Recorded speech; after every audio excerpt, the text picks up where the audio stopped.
आप डाइटिंग कर रहे हैं, कैलोरी भी कट कर रहे हैं, कार्डियो भी डेली कर रहे हैं, फिर भी बेली फैट है कि जो जा ही नहीं रहा है।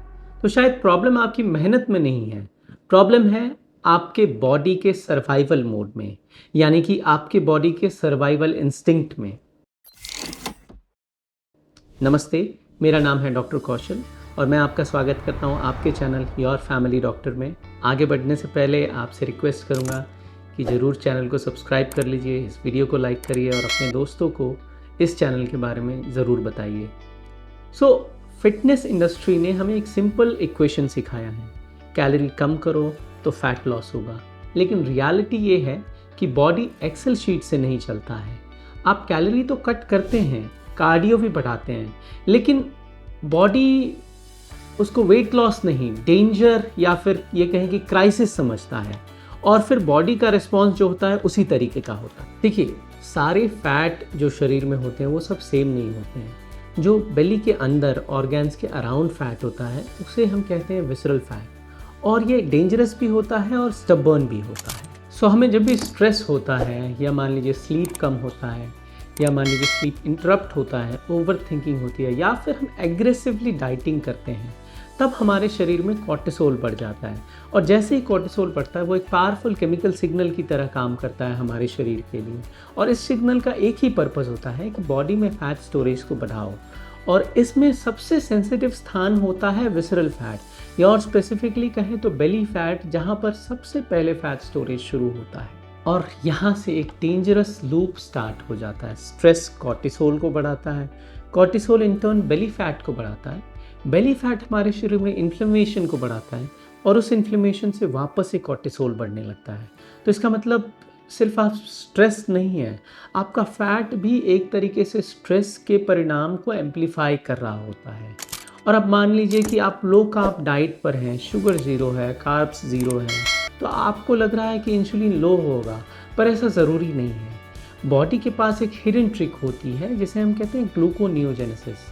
सिंपल लैंग्वेज में कहें तो लिवर खुद का ही एक तरीके से खुद ही ग्लूकोज बनाने लगता है, शुगर बनाने लगता है। जब कॉर्टिसोल बढ़ता है तो बॉडी फाइट फ्राइट फ्लाइट वाले सिचुएशन जैसी इमरजेंसी के तौर पे उसे लेता है, और ऐसे में जब लिवर ग्लूकोनियोजेनेसिस शुरू कर देता है और ब्लड स्ट्रीम में ग्लूकोज डंप करने लगता है, तो ये ड्यूअल इफेक्ट होता है। एक तरफ आपका कॉर्टिसोल है जो कि शुगर बढ़ा रहा है, और एक तरफ आपका ग्लूकोनियोजेनेसिस से शुगर बढ़ रहा है।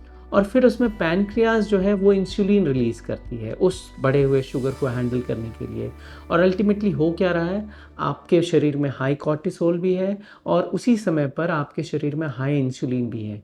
और वही इंसुलिन क्या करता है, फैट के यूटिलाइजेशन को कम करा देता है और उसके स्टोरेज को स्टिमुलेट कर देता है। अब आते हैं सबसे बड़े मिथ पर, जो एंडलेस कार्डियो का एक ट्रेंड चलता है जिसमें रोज़ 1 घंटा जॉगिंग करो, रोज़ कार्डियो करो। लेकिन अगर इवोल्यूशनरी पर्सपेक्टिव से बॉडी को क्या समझती है इस हिसाब से देखें, तो वो ये समझती है कि खाने के बिना हमारा लंबा माइग्रेशन चल रहा है और ऐसे में बॉडी सर्वाइवल मोड में चली जाती है।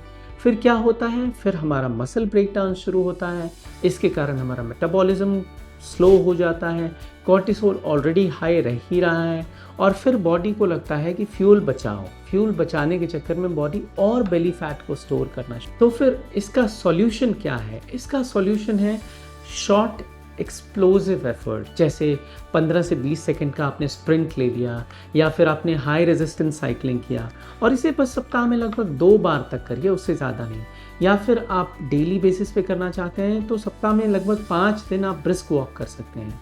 तो ये जो शॉर्ट इंटेंस बर्स्ट होता है, ये हमारे बॉडी में ह्यूमन ग्रोथ हार्मोन को 400% तक बूस्ट करता है। और ये ग्रोथ हार्मोन क्या करती है, हमारे मसल्स को प्रोटेक्ट करती है, बेली फैट को मोबिलाइज करती है, और कॉर्टिसोल के अगेंस्ट उसका एक्शन होता है। इसी तरीके से जो ब्रिस्क वॉक जिसकी चर्चा हम अभी कर रहे हैं, उससे हमारा हार्ट रेट बस थोड़ा सा ही बढ़ता है। टेक्निकली कहें तो जो हमारा मैक्सिमम हार्ट रेट है उसके 50-60% से थोड़ा कम हार्ट रेट बढ़ता है।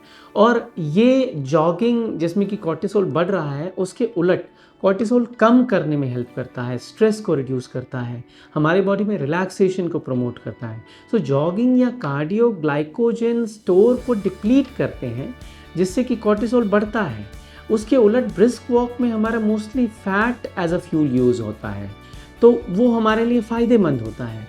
अब आपने भी शायद एक वियर्ड चीज़ नोटिस की होगी कि कई बार बीच रात में नींद खुल जाता है या कहें कि नींद की समस्या होती है, लेकिन ये सिर्फ नींद की प्रॉब्लम नहीं है, ये एक्चुअली ब्रेन का एक पैनिक अलार्म है। ब्रेन के लिए जो फ्यूल है वो सिर्फ ग्लूकोज है, और अगर रात में ब्लड ग्लूकोज फास्टली डिप्लीट होता है, बहुत ही क्विक ड्रॉप आता है उसमें, तो एक तरीके से ब्रेन पैनिक कर जाता है। और उसी पैनिक में जब हमारा ब्रेन होता है तब हमारे एड्रिनल ग्लैंड से एड्रेनालिन और कॉर्टिसोल रिलीज़ होते हैं, और ऐसे में आप सडनली उठ जाते हैं। मतलब लिटरली आप नींद में थे, लेकिन आपका बॉडी और ब्रेन एक तरीके से फाइट फ्राइट फ्लाइट मैकेनिज़्म को एक्टिवेट कर रहा होता है। और इसमें सबसे बड़ा डैमेज क्या होता है? सबसे बड़ा डैमेज होता है कि जो हमारा डीप स्लीप है वो ब्रेक हो जाता है। और आपको जानकर आश्चर्य होगा कि हमारा जो डीप स्लीप है उसी समय पर हमारे बॉडी में सबसे ज़्यादा ग्रोथ हार्मोन रिलीज़ हो रहा होता है। फैट रिपेयर और बर्निंग उसी समय सबसे ज़्यादा हो रहा होता है। और फिर ऐसे में सॉल्यूशन क्या है? सॉल्यूशन ये है कि हम जब खाना खाते हैं उसके बाद कोशिश करना चाहिए कि 15 मिनट तक या 20 मिनट तक वॉक कर लें।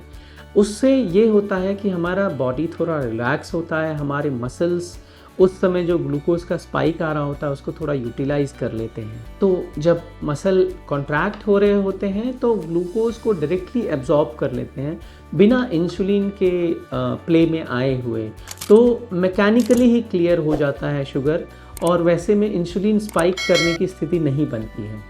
अब अगर हम फास्टिंग की बात करें तो आजकल लोग फास्टिंग को जैसे कंपटीशन बना रखे हैं। मान लीजिए 20 आवर्स फास्ट करिए, 22 आवर्स फास्ट करिए, लेकिन अगर बॉडी ऑलरेडी स्ट्रेस में है तो फास्टिंग कोर्टिसोल को और बढ़ा देता है, और इसीलिए फास्टिंग के साथ ज़रूरी है कि बॉडी को एक सेफ्टी सिग्नल मिले, और वो सेफ्टी सिग्नल होगा high protein in your diet. जब आप ज़्यादा प्रोटीन लेते हैं आपके डाइट में तो ग्लूकागॉन एक्टिवेट होता है, और इससे हमारा मसल का प्रिजर्वेशन बढ़ता है, हमारा मेटाबॉलिज्म सेफ फील करता है, और ऐसे में हमारा मेटाबॉलिज्म स्लो ना होके वेल एक्टिवेटेड रहता है। और फिर सबसे अंडररेटेड मेडिसिन इस दुनिया का gratitude. Having an attitude of gratitude is very important. जब आप genuinely gratitude फील करते हैं उस समय बॉडी में ऑक्सीटोसिन रिलीज़ होता है, और जो ऑक्सीटोसिन है वही कॉर्टिसोल का एक तरीके से बायोलॉजिकल अपोजिट होता है। तो याद रखिए, बेली फैट सिर्फ ओवर ईटिंग का रिजल्ट नहीं होता है, कभी कभी वो एक स्ट्रेस बॉडी का सर्वाइवल शील्ड का काम करता है। और ऐसे में फैट लॉस का रियल सीक्रेट है कि बॉडी को पनिशमेंट नहीं देना है, बॉडी को सेफ फील करवाना है, अपने डाइट में प्रोटीन को मैक्सिमम रखना है, आपको स्प्रिंट करना है 15 से 20 सेकंड का 2 दिन सप्ताह में, जॉगिंग की जगह पर ब्रिस्क वॉक करना है। लॉन्ग आवर्स ऑफ फास्टिंग ना रख के आप अपने डाइट में फाइबर्स और प्रोटीन को बढ़ा के आप उसे यूज़ करिए अपने डाइटरी टूल की तरह, तब आपका लॉन्ग टर्म में धीरे धीरे फैट ख़त्म होता है। और जब आप इसे फॉलो करते हैं तो आपका बॉडी का हार्मोनल बैलेंस भी करेक्ट रहता है, बॉडी में इन्फ्लेमेशन भी नहीं होता, बॉडी में कॉर्टिसोल लो रहता है, इंसुलिन की स्पाइक्स नहीं आती है, और इस तरीके से बॉडी का फैट स्टोर करने का जो टेंडेंसी है वो भी ख़त्म होता है। बहुत बहुत धन्यवाद आप लोगों का जुड़ने के लिए। आपसे रिक्वेस्ट है कि आप इस चैनल को सब्सक्राइब करें, वीडियो को लाइक करें।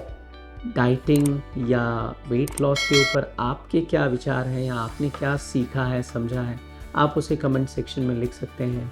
इसके अलावा स्क्रीन पर जो नंबर रिफ्लेक्ट कर रहा है उससे हम जुड़ भी सकते हैं। इस वीडियो के माध्यम से हमसे जुड़ने के लिए आपका बहुत बहुत धन्यवाद।